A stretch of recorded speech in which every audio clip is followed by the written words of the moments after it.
Good day, students. Welcome to our presentation for Research Project Phase 2, that is B.Ed Rp22.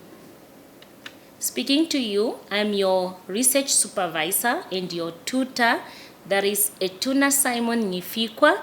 You can contact me on 085 266 3698, and you can also drop me an email at etunangifikwa@gmail.com. You can also alternatively drop me an email at jetuna@gmail.com. And the best time to contact me is actually between 1700 hours to 2000 hours. But you can drop me an email at any time, and I'll gladly attend to it. Looking at our presentation layout, we are going to look at the reflective thinking questions, and then we'll dwell so much on the research project report writing, as well as some guidelines, and then the project layout, and also highlight a few information on the references that is required from you. Looking at the reflective thinking questions, it's actually very important for you to always reflect on your topic. Remember, this is a topic that you have already developed in your research proposal. By now, you should have your research proposal approved and you are ready to go in the field, and then you carry out your project. So what topic will fit for the case under study? That is a question that you can ask yourself as you develop your research topic. But I always advise students to carry on with the same topic that was approved in your research proposal. Unless otherwise there are few changes, then you can actually inform your supervisor accordingly. Is my topic relevant? Is it appropriate, and does it reflect the problem to be studied? Is it clearly stated? Do I have sufficient current literature available? So that is actually the question that you need to ask yourself. Some guidelines for the project report are: you need to prepare a research report in your area of expertise or chosen topic. Remember that same topic in your research proposal. You should ensure that your report is not more than 50 pages long.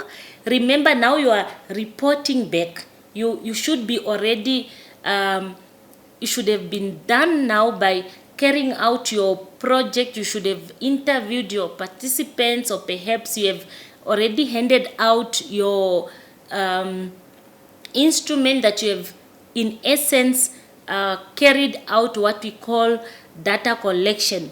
So then you are in a position to compile your project report. So you cannot write your report before you can go out in the field and carry out the initial research.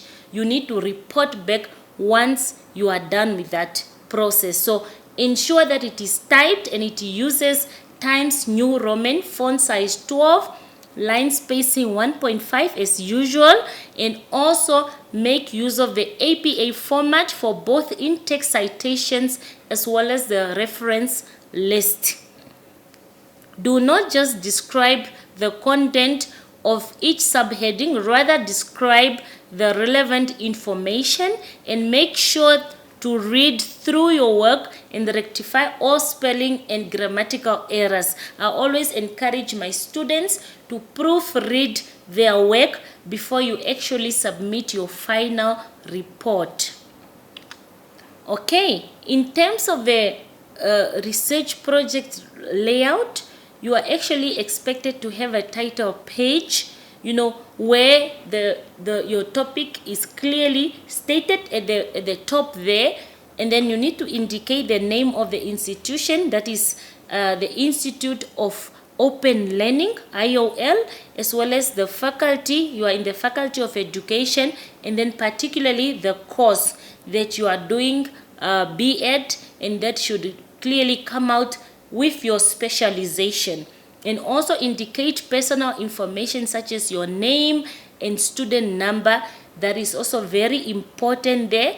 The topic or title of your project should really, as I indicated, must be at the top.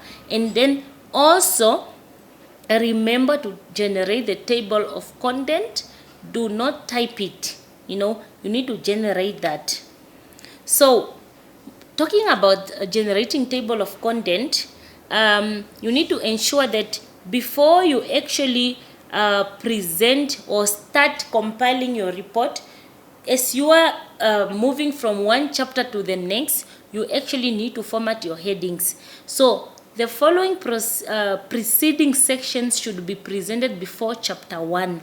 We are talking about list of tables or figure where applicable, list of abbreviations, acronyms, declaration, dedication, acknowledgement, abstract. Those ones are very important, and they need to be compiled by the student yourself, that is the researcher. And the whole report layout now should be presented as follows. This is a very good example right there. Then there is a need to have chapter 1, that is introduction, chapter 2, literature review, chapter 3, methodology, chapter 4, results, chapter 5, discussion of findings, and last but not least, chapter 6, that is based on conclusion and recommendations. Also, there must be appendix and references. So appendices are part of your report. So we'll talk about all this in more details in this presentation. Talking about the abstract, actually that should give a summary of the whole report. It outlines the purpose, research method, findings, main conclusions, as well as recommendations that were made in the report, and mainly should be presented in past tense, okay? And should be written last, and it should comprise of maximum 350 words only. So you can actually write it once you are done with your whole report, then you can summarize the abstract. Okay, chapter 1, that is introduction. It outlines context, background, and purpose, and should actually be presented in a concise manner. When you are presenting the background of the study, should be concise, and you should be able to define terms and set limits of the research. Very important. The reader or your audience can easily identify what, how, and the why questions as you are presenting the background of your study. Remember, you are justifying your study. You are giving justification as to why you carried out that particular study. So you mainly make use of the past tense and can be written later, although presented first. So it is up to you, however you are comfortable, but I always advise students, just follow the format. There will be guidelines that will be shared with you on your student portal as well, clearly outlining different subsections for specific chapters. State research concerns, disagreements, controversies, or unanswered questions and gaps in knowledge, that is need to come out in the background of information. That is part of chapter 1, introduction. Okay, we are still busy with important questions to consider in chapter 1. Consider the following questions. What will the result mean to practitioners in the natural settings of their workplace? For example, will the result influence programs, methods, and forms of intervention? How might the result contribute to the solution of social, economic, or other types of problems? Will the result influence policy decisions? In what way do individuals or groups benefit from your study? We need to understand in what way those specific teachers that are participants in your study, or the specific learners, in what way will they benefit in that particular study? What will be improved or changed as a result of the project? Remember, you are not reinventing the wheel. So that should clearly come out. Also, as we continue with chapter 1, you need to ensure that you are not reinventing the wheel. As I indicated earlier, you need to give credit to those who have laid the groundwork for your project. As we say, make use of previous studies just to cite what has been done already previously by other researchers. So you are not reinventing the wheel. You need to demonstrate your knowledge of the research problem, demonstrate your understanding of the theoretical and research issues related to your research question. Also, identify the key independent and dependent variables of your experiment. Alternatively, specify the phenomenon of your study. If it is quantitative research study, in that case, also state your hypothesis or theory, if any, for exploratory or phenomenological research. You may not have any hypothesis. Please do not confuse the hypothesis with statistical null hypothesis. So those are the ones that the quantitative research basically focus on. So you need to set delimitation or boundaries of your research. In order to provide a clear focus, you should actually provide definitions of key concepts. So I will also elaborate more on some of these subsections for chapter 1 in this presentation. Talking about subsections,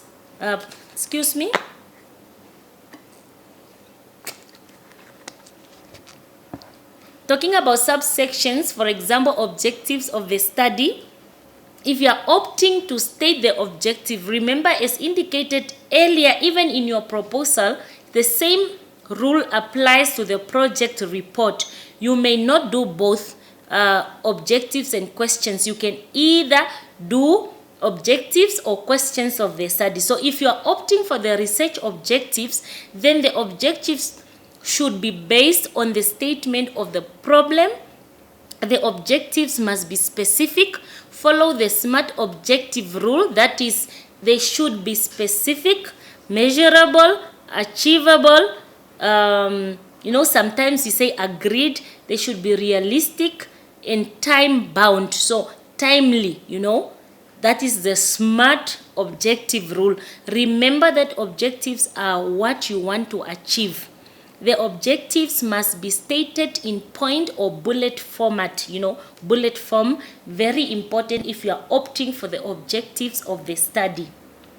Okay, now for those who would want to opt for research questions, ensure that you identify the questions for your project, there is, or research that is intended to answer, make them as specific as possible, specify as far as possible the precise focus of the project or your research. Always remember that your research questions should be aligned to your research objective, not to the hypothesis, if you are going to use any. So you don't use both. So you align them and you opt for whichever you are comfortable with, the one that you mostly particularly understand, because remember, you will carry on with your research questions throughout all relevant chapters in your study. The research questions must be stated using number list, list them accordingly. Question 1, you number 1, 2, so forth and so forth. You need to present them accordingly. And I always advise my students, don't present more than 3 questions. At least maximum 3 research questions. Remember, some of the questions you can actually incorporate them in your instruments. So for the purpose of your project report, you should not have, even from the onset as you are proposing your study, you should not have more than 3 research questions or more than 3 research objectives. Remember, this is an undergraduate project. Okay, let us look at statement of the problem. This is clearly where I've noticed that most students make mistake. When it comes to statement of the problem, it should be done this way. Give a brief background about the problem with reference to literature, to the literature, and state the problem and back it up with literature. very important. You provide a brief background of what has been done, and then you state the problem. Indicate what your study will do regarding the problem. And then at least should be presented in 2 paragraphs. The first paragraph, you are providing a brief background, and then the second paragraph, you are then stating the problem and then justifying it to the literature. The same applies to the brief background that you are providing. And then also here, it is very important for this statement to come out as to what your study will do concerning the stated problem or identified problem. We are still busy with chapter 1. It sounds a little bit long, but it's just to elaborate more on the information. So in terms of significance of the study, you need to establish first what is known related to your proposed study in order to justify the significance of your study. State the importance of the study. Ask yourself what the study is going to contribute to the body of knowledge in education, and then the institution, and also to socio-economic progress. So we need to understand, why is your study particularly important? Why, what is your contribution? Why is it important? Why is it necessary? That need to be established. Okay, still busy with chapter 1. In terms of the limitations of the study, you need to present in continuous prose, where you focus on highlighting out the challenges, the constraints, setbacks, and or hindrances, etc.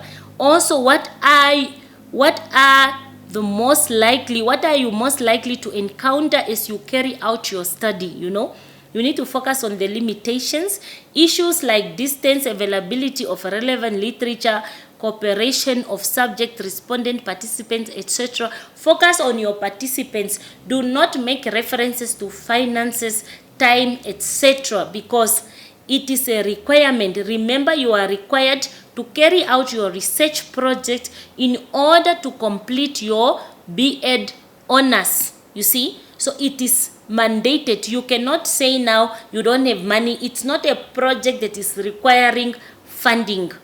You actually just need to identify schools that are in your area, maybe perhaps where you can access them easily without having to go through all the other challenges. So the limitations should actually be based on the participants. For example, this study is was limited. Remember, now we are writing in past tense. Hey, we are now in the report, so it should be presented in past tense.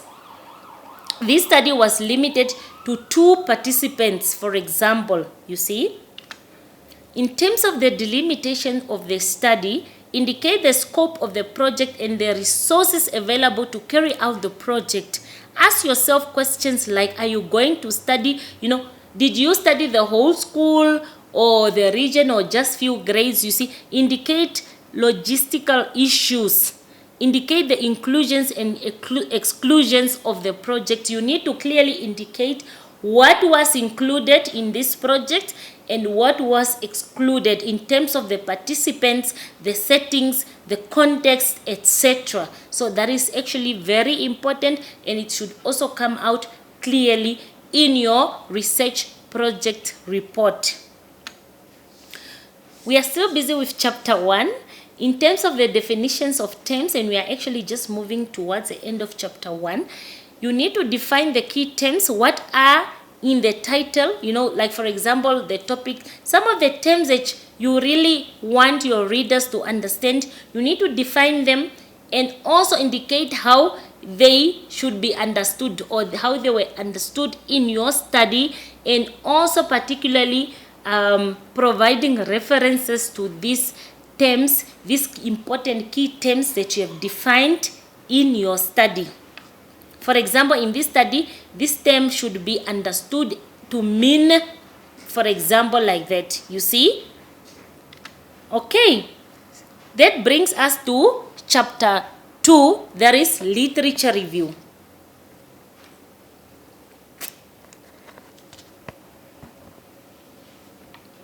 In terms of the literature review, this serves several important functions. We are talking about theoretical or conceptual framework that underpins the study.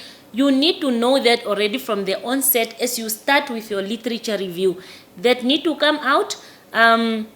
Was your study based on which particular theory? You need to state it and how you could relate it to your study. Ensure that you are not reinventing the wheel as well here. Give credit to those who have laid the groundwork for your project. Demonstrate your knowledge of the research problem there. And also, to help frame your literature, let's quickly focus on the literature review before we can actually talk about the conceptual and or theoretical framework. It is very important to consider the 5 C's of writing a literature review. You need to focus on cite, for example, cite to keep the primary. The 5 C's are cite, compare, contrast, critique, connect. That is what you are expected to do. The 5 cite, compare, contrast, critique, and connect. In terms of the compare, you are expected to compare the various arguments, theories, methodologies, and findings expressed in the literature, and also be able to contrast the various arguments, themes, methodologies, approaches, and controversies expressed in the literature as well. Also be in a position to critique the literature. Which arguments are more persuasive and why? Which approaches, findings, methodologies seem most reliable, valid, or appropriate, and why? Connect the literature to your own area of research and investigation.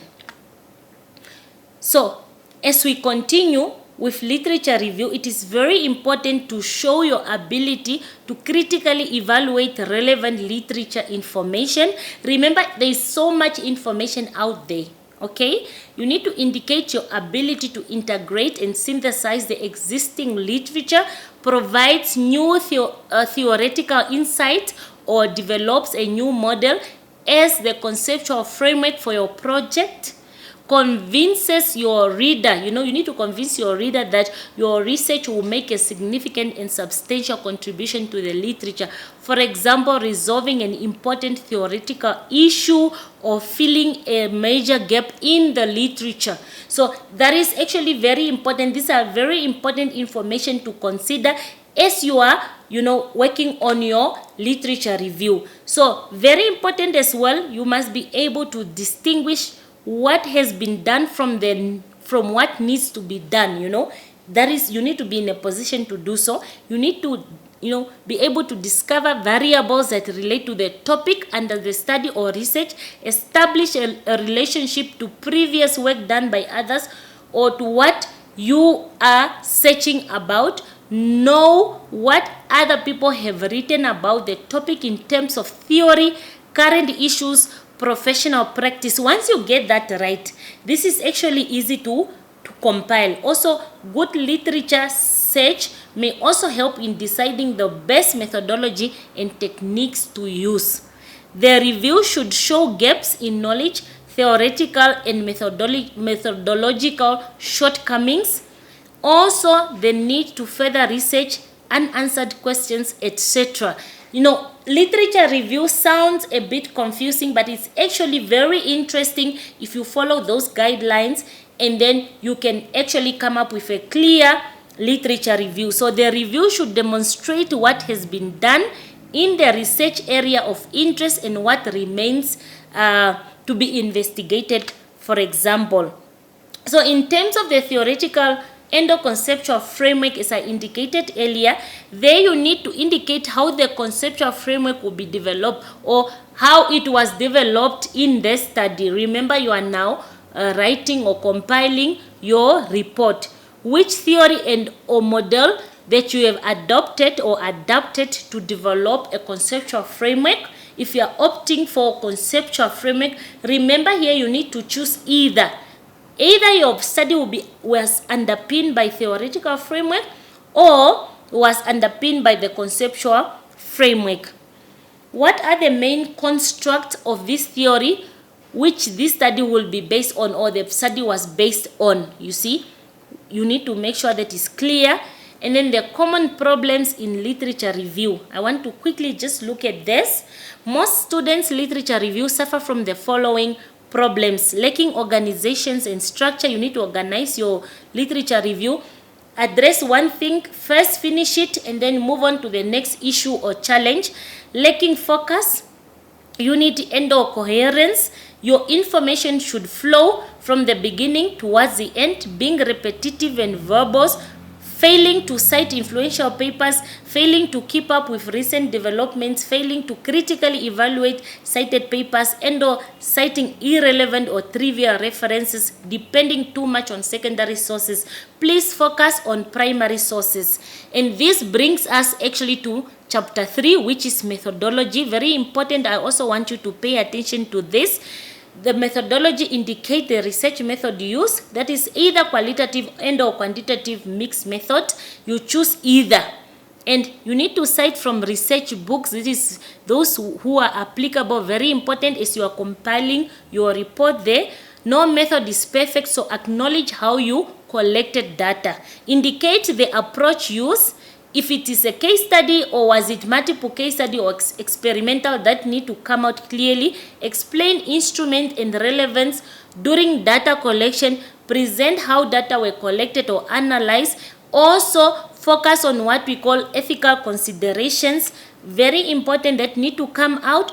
You need to understand that chapter 3 of the research study should be seen as a roadmap for the study being conducted. So it need to create that roadmap, and also it delineates the method to be used in carrying out the research project to its logical conclusions. So that also need to clearly come out, and it will be noted that when preparing a research proposal, for example, remember from your proposal, chapter 3 answers the questions what, why, when, where, whom, and who. Very important. So as you refer to your participants there in your methodology, that should clearly come out. Just to sum up on this chapter 3, these are the important heading, that is the introduction, the research design, the population, the sample and sampling procedures or techniques, the research instrument, the data collection procedure, the data analysis, as well as the summary. You need to summarize actually for your project report.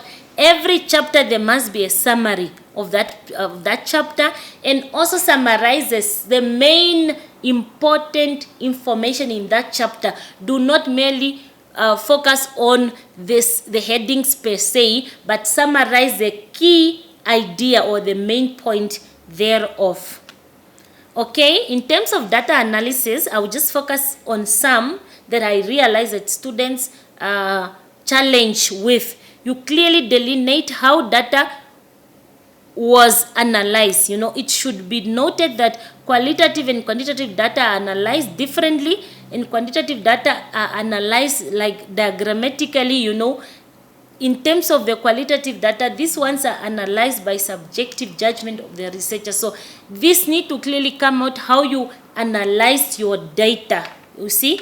And also in terms of the ethical consideration, the ethical issues need to be taken into consideration, especially when the research uses human subjects. So you need to indicate how permission was sought, you know, maybe instruction from the line ministry. The researcher should clearly, especially state how how they protected the rights of respondent in matters of informed consent, anonymity, privacy, etc. How did you receive, how did you obtain the informed consent? You need to report on that. Okay, let us move to chapter 4, that is result and of findings.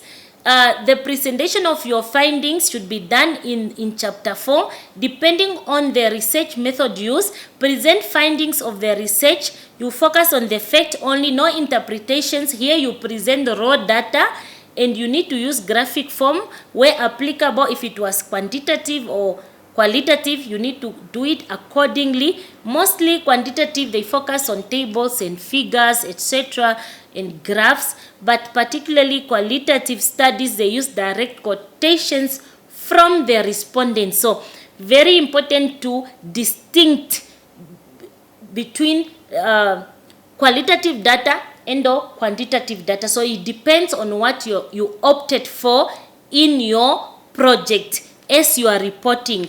For chapter 5, you are expected to discuss those findings that you presented in chapter 4.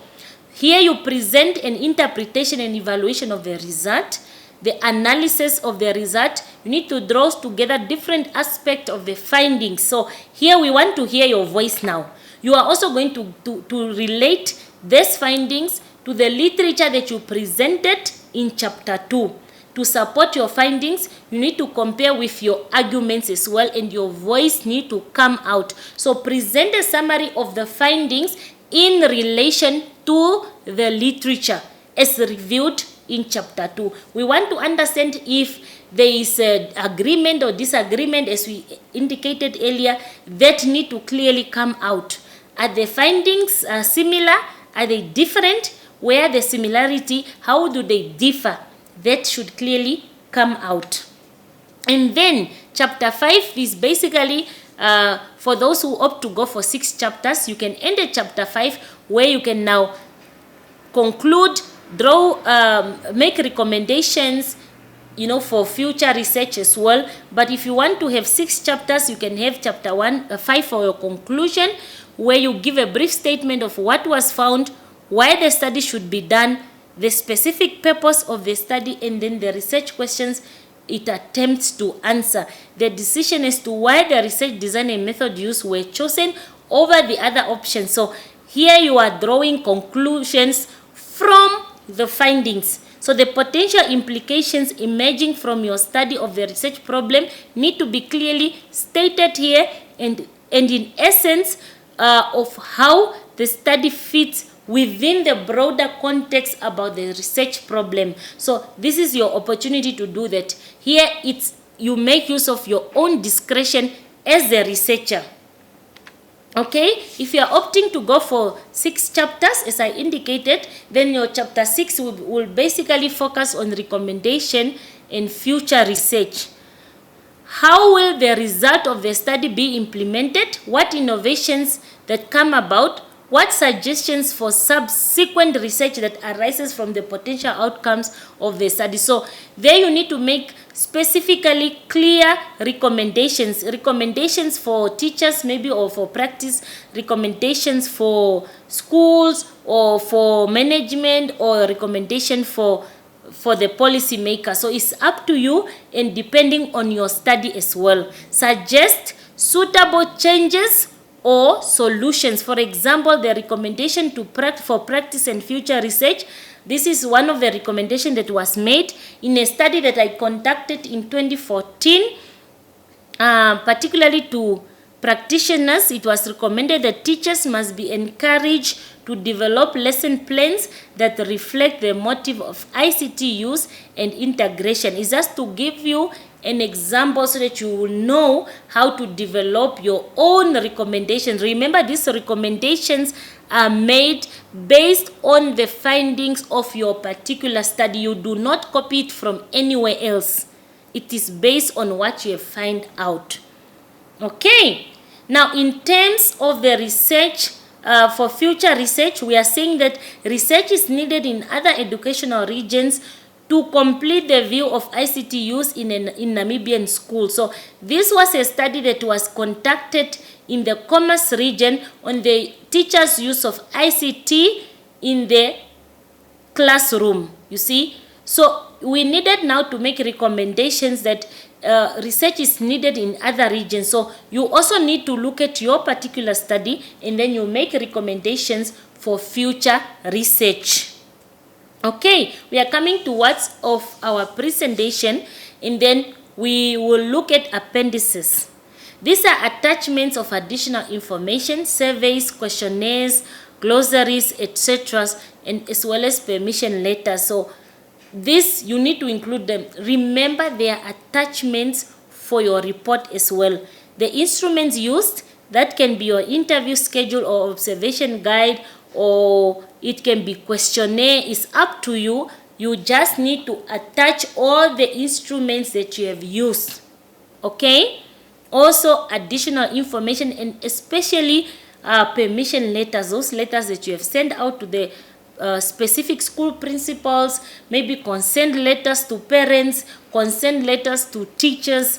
You don't need to put the, at least just a response that you receive and then the one that you send out.